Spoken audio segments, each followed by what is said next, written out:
شەڕ جگە لە کوشتن ماڵوێرانی و برسێتی و دواکەوتووی کولتوری و ئابووری و فەقیری و هەژاری و ئاوارەبوون و ڕق و نەفرەت و ناخۆشی و گەڕانەوە بۆ لۆژیکی ئاگر و ئاسن چیتر بەرهەم ناهێنێ و بە میلیۆنان دۆلار خەرجی بنکە و بارگای سەربازی و خەرەپێدانی تێکنۆلۆژی بۆ دابینکردنی ئامێر و چەک بۆ لادانی نەیاران و ڕوانین و بیر و ئاینە جیاوازەکانە زۆر جاریش بۆ داگیرگاری جوغرافیایەکی تایبەت. بەڵام هێزی پێشمەرگەی کوردستان پێکاتوو لە ڕۆڵەکانی ئەم نیشتیمانە چاو نەترسانە و بوێرانە نوێنەرایەتی شەڕی دژی تێرۆر و داعشی لە هەموو دنیای واستۆ گرتووە و ئەوە دەسەمرێنێ کە هەردەم ناوی پێشمەرگە پیرۆز و بەرز و حزوری کاریگەرە.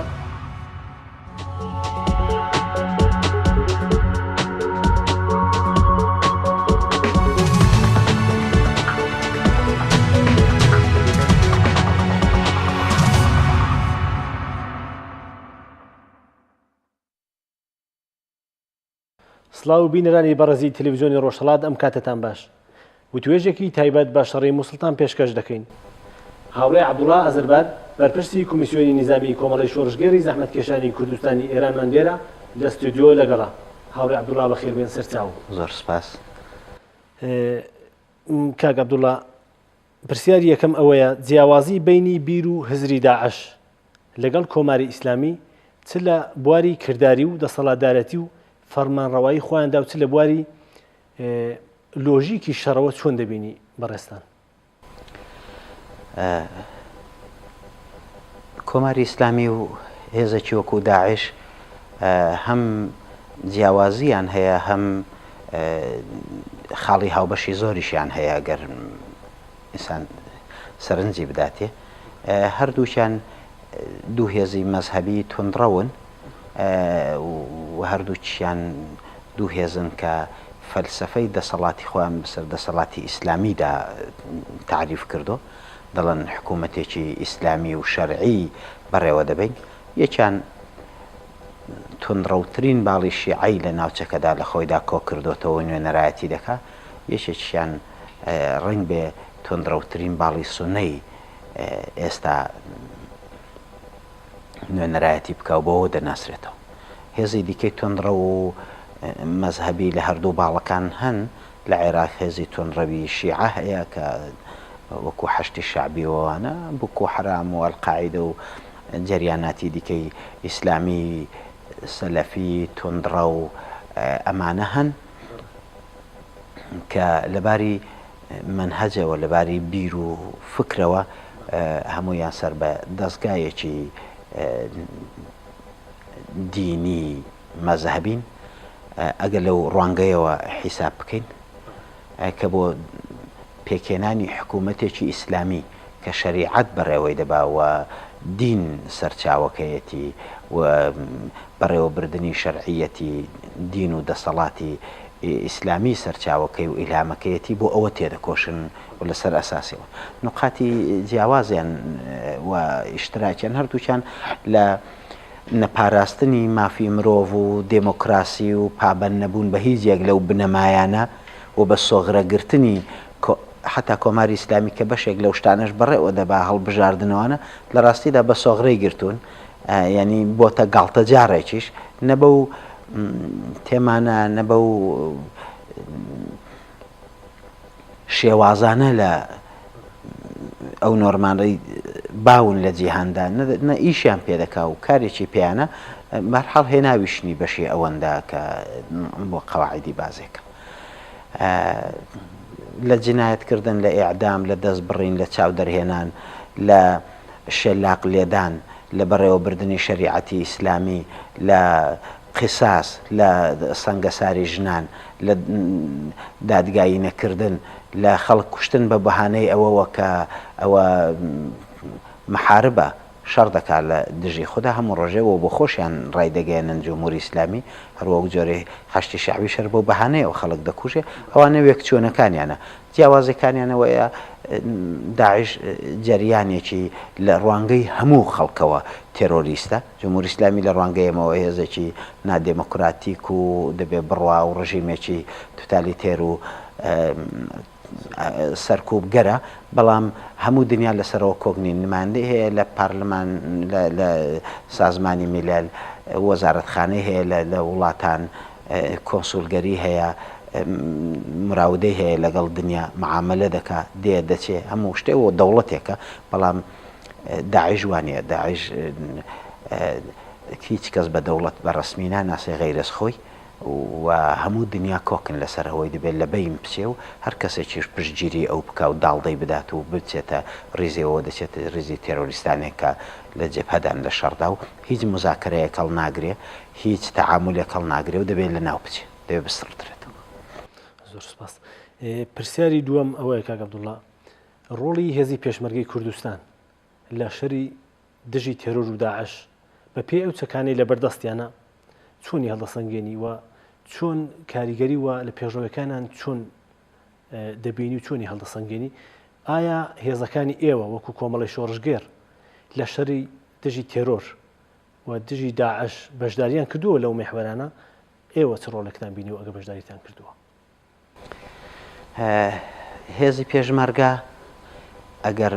بە مەسابەی هێزی پێشمەرگەی هەرێمی کوردستان حیسابی بکە یاوەکو هەموو هێزی پێشمەرگە هێز پێشمەرگەی هەرێم بڵێ دیارە هێزی مسلحی ئەم هەرێمەیە بۆ پارێزگاریکردن لە هەرێمەکەی خۆی بەڵام حتا ئەو هێزەش فەراتر لەوە عملی کردووە نەکرد لە ڕۆڵی زۆر مثبت بۆ لە پارێزگاریکردن لە خاچی کوردستان بە ئیمکاناتێکی کەمەوە بە ئەزمونێکی کەم لە شەڕێکی جێبهەیی و وەکو ئەرتەش تەعامل بکە و ئەرتەشێکی نەوپایە تازە پێگرتووە بەڵام بەو حاڵەشەوە هەرچەند بێعیب نەبووە یەک مرکزی فەرماندەهی واحدی نەبووە زۆر شتی هەیە کە دەبایە ببایە باشتر بوو و ناقسەی هەبوو بەڵام بە هەموو ئەوانەشەوە هێزێکی زۆر کارامە بووە لە پارێزگاریکردن لە کوردستان و نەکرد کوردستان ئێستا وەکوونێ شەڕی بۆ شەڕی دەرەوەی کوردستان حیسابی لە سەر دەکردی وەکو هەموو هێزەکانی دیکە ناوچەیی ئەویش هێزێک بوو کە یارمەتی شنگاڵیدا و سنووری پەڕاندوە بەسەر وڵاتێکی دیکەدا چوو بۆ وڵاتێکی دیکە بۆ یارمەتی گەیاندن و ئەوەی سابت کرد کە چۆن تورکیا دیفاع دەکا لە هاونەتەوەکانی خۆی لە وڵاتێکی دیکە و بەهانایانەوە دەچێت چۆن ئێران دەچێتە وڵاتێکی دیکە شەڕی خەڵکانی دیکە دەکاوێت دیفاع لەوان دەکا کوردیش بوو بە هێزێکی لە حاڵەتی لۆکاڵ و منتەقەی چۆ دەرێ ئێستا وەکوونێ لە شەڕی مووسڵ بەشدارە شەڕی کۆبانی کردووە واوانە هێزەکانی دیکەی کوردستان و هەمووی ئەوەی بەعام بە پێشمەرگە دەناسرێ وەکو شەڕکەری کورد پێشمەرگە و گریلا و شەڕوان و هەمووانە نەقشێکی زۆر مثبت و کاریگەریان هەبووە ئیمکاناتێکیش کەوان هەیان بۆ لە سەرەتاوە زۆر زەعیف بوو ئێستاش زۆر ئیمکانات هێزێکی پرچەگنین ئەرتەشێکی پرچەگنین بەڵام بە هەموو ئەوانشەوە ئێستا وەزعیان لە ڕابردوو باشترە لە سەرەتادا هەر زۆر کەم دەست بوون لەباری تەسلیحاتوانەوە بەڵام بە فیداکاری و بە خۆنەویستی و بەوانە قەرەبووی ئەم کەمبوودایان کردەوە و توانیان کوردستان نەکرد بە پارێزن داعش پاشەکشە پێ بکەن و لە سنوورەکانی خۆیان دووری خەنەوە و ئیستقرار و ئەمنیەتێکی زۆرتر بۆ کوردستان بجێڕنەوە. کاک عەبدوڵڵا پرسیاری سێهەم ئەوەیە کە ئامانج لە دروستکردنی هەشدی شەعبی لە ناو عێراق چییە و لە چێ پێکاتون و بۆ چ مەبەستێک ئاراستە کراون یا وڵاتێکیان لە پشتا بۆ چ مەبەستێک داڕێژراوی و هەیکەلەی ئەو سەربازانەی لە چێ پێکاتون دەتوانی زیاترمان ئەوانە بۆ ڕوون بکەنەوە؟ هەشتی شەعبی هەمووان هێزێکی ناسراوە هەموو کەس دەیناسێ و دەتوانی زانیاری لە بارەی هەشتی شەعبیەوە زۆرتر و زۆرتریش بە وردەکاریەوە کۆی کاتەوە ئەوانە وەکو چارتی سازمانیوانەی بەڵام هەشتی شەعبی کەلیمەیەکی عەرەبیە هەشت لە بەسیج و شەعبیش ینی گەل ینی مردم ینی بەسیجێکی مردمی ینی بەسیجێکی خەڵکی هەشتی شەعبی ئەم هێزەیە کە لە ساڵی 2014 دوایی حملەی داعش و سقوتی مووسڵ دروستکرا لەلایەن عێراقەوە شیعەی عێراقەوە بە زۆری هەشتی شەعبی بە فتوای ئایەتۆڵا سیستانی دروستکرا کۆپی بەسیجی ئێرانە هێزێکی میلیشیایە ئێستا تازەجی عیبادی بردوویە تێژێر وەزارەتی داخڵە و ئەوانە کردوێتی بە هێزێکی ناوخۆیی وەکو چۆن پۆلیس هەیە ئاسایش هەیە هێزەهای ناوخۆ هەن ئەوانە بڵێ ئەوانەی پێکردەوە بەڵام ئەم هێزە ئامۆزشی بارهاتنی هەیکەلە و ئیسکلێتی سازمانیەکەی و هەموو ڕەوشەکانی عینەن کۆپی ئێران و بۆ خۆشیان ناشاردۆتەوە کاتی خۆی کە دروست کراوە کتویانە ئەمە لە ئێرانەوە کۆپی کراوە و هێناوێنە بۆ ئەویان کردووە چونچینە ئەرتەش کاتێک سقوتی کردووە ئەرتەش لە خەڵکانێکی بێلایەن لەباری فکرەوە دەتوانێت پێک بێ لە وڵاتێکدا دەتوانێت هەر کەسێک سەر بە ئایدیا و بیر و باوەڕێک بێ دەتوانێت هەر کەسەی لە پێکاتەیەکی قەومی جۆرا و جۆر پێکات پێ بەڵام ئەو بەسیجا هەدەفمەندە لەباری بیر و باوەڕ و بۆ شەڕێکی مەزەهەبی تایفی بۆ ئاراستەیەکی دیاریکراوی سیاسی دروست کراوە هەر بۆیەشە ئەوانە دروستکراون بۆ بەرامبەرچێ لەگەڵ سونە ئەم حەشتی شعبیە دروستکراوە هەرچەند حەشتی شعبی بەڕاستی هێزی دیکەشی تێدایە کە من زۆر زۆر ئاشاری و کە من بەڵام هێزی دیکەی سونە و هەروە بێتەوە کوردی فەیلی هەروە بێتەوە سونە بە ئیزافەی ئیزیدیەکانیان تێدایە هێزایەکی بچووک لەوانشی تێدایە و تورکمانەکان پێ هەیکەلە و سازمانەکانیان هەروەکو بەسیجی ئێرانە یەکدانە معتەمەدی سیستانیان تێدایە کە وەکو نمایەندەی ڕەهبەر لە ئێران لە نێو بەسیجدا هەیە و پێکاتون لە شوورایەک سیستمەکان شووراییە کە ڕئیسی شووراکە دەبێت لە حیزبێکی دیاری کراو بێ و ئەوانە ئەو ئاراستەکەیت پرسیارێکی تر لێرە دێتە ئاراواویش ئەوەیە لە بواری سەربازی ئایا هێزەکانی پێشمەرگەی هەرێمی کوردستان و سوپای عێراق وابزانم کە ئێستاکە هاو ئاهەنگێکیان هەیە بۆ پێشڕەوی لە مەیدانی شەڕ و جەنگ بۆ کۆتاهیهێنان بە خەلافەتەکەی داعش خەریکن و لەسەری کار دەکەن ڕۆژانە ئایا ئەوانە دەتوانن پاشەکشە بکەن لە بواری سەربازی مەبەستمە بە داعش و ئەو منتەقانە پێچۆڵ بکەن مەبەستم لە مووسڵە زیاتر ئەو ینی تواناییان هەیە ئەو دوو هێزە دەتوان پاشەکشە بە داعش بکەن و وەدەری بنێن لە مووسڵ پێشمەرگە شەڕی مووسڵ ناکە بەشداری دەکا بەشداری کردووە لەم شەڕەدا تا دێهاتایە کە کوردستان یا سنووری کوردستانە دەچێتە پێشێ و دەواازە و کۆریدۆرێک دەکاتەوە بۆ ئەوەی هێزە عێراقیەکان بچن بە پێی تەوافق ئەگەر ئەوەش نەبایە مجرد پێشمەرگە و ئەرتەشی عێراق حیساب ببایە لەوەها هاوپەیمانیەکدانە بێ پێشمەرگە ناچێ بۆ مووسڵ و شەڕی مووسڵ بکە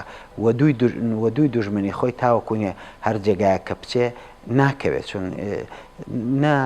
نە لە توانایدا هەیە و نە ئەرچێتی کە هەتا بنە بڕکردنی داعش لە بەقیەی خاچی عێراق و لە سووریە و لە هەموو ئەوانە دەبێ ئەوە بکە پێشمەرگە هەدەفێکی دیاریکراوی هەیە دەبێت پارێزگاری لە سنوورەکەی خۆی بکە بەڵام ئایا بیلقووە ئیمکانیەوەی هەیە هێزی پێشمەرگە و ئەرتەشی عێراق بە دوو قۆڵی داعشیان لە مووسڵ دەرکردبایە و کۆتاییان بەدەسەڵاتی داعشە نابە ئەگەر هێزێکی دیکەی دەرەکی یارمەتی دەریان نەبە ئاسان نییە ناڵم هەتاهاتە نازانم داعش لەو حەڵقە جەغزە تەنگەدا کەنجێ بێتە داروکات دەبێ لی دەبڕێ بە هەر حاڵ لەو گەمارۆیەدا خۆی ژەگە تەجدیدی نیرو نەکاتەوە ڕەنگ بێ لەم حاسرەی خۆی داویست تووشی شکست ببێت تووشی بنبەست ببێ بەڵام ئێستا و لەو هەلوو مەرجەدا و لە مانگەکانی داهاتوو بەبێ هاوپەیمانیەکی گەورە و بەبێ هێزێکی هەوایی تۆکمە کە ئێستا وەکوونێ بە سەرپەرستی ئەمریکا بە ڕەهبەری ئەمریکا هێزی هاوپەیمانان ئەو شەڕە دەکەن ممکن نەبوو بتوانن مووسڵ بگرنەوە و داعش لەناوبەرن لە سنووری عێراق ئەم ببوورە من پرسیار کۆتاییم بوو بەڵام لێردا جوابی ئەو پرسیارم وەرنەگرێتەوە کە هێزەکانی ئێوە وەکو کۆمەڵە بەشداریتان کردووە لە میحوەرەکان لە شەڕی دژی تێرۆر بۆ پاڵپشی لە هێزەکانی پێشمەرگەی بەڵێ ئێمە لە شەڕی دژی داعش بەشداریمان کردووە هێزەکانی ئەمە لەوێ بوون مانگەها لەوێ بوون لە جەبهەکانی کەرکووک و ئەوانە ڤیددیۆ و فیلم و خەبەرەکانی پێشووتر مسەحەبەکانیش بڵاو بۆتەوە لەوێدا ئێمە نەکرد هێزمان لەوێ بەشداری بۆ بەشداری بەشێکی زۆر لە شەڕەکان لە هجوومەکان و لە بەرگریەکان لە منتەقەی کەرکووک و ئەوانەمان کردو. بەڵێ زۆر سپاس. ئێمەش لێرە سەری ڕێز و احترام دادەنەوێنین بۆ هەموو ئەو پێشمەرگانەی کە گیانی خۆیان کردوتە قەڵغان و گیانی خۆیان بەخت کردو بۆ پاراستن و بەرگری نیشتمان و خاکی ئەم وڵاتە و سەری ڕێز و احترام دادەنەوێنین. زۆر سپاس بۆ ئێوە بینەرانی بەڕێزیشکە هەتا ئێستا لەگەڵمان بوو. زۆر سپاس بۆ ئێوە بەڕێزیشکە عەبدوڵڵا. زۆر سپاس کاتی خۆتان دامێن. زۆر سپاس.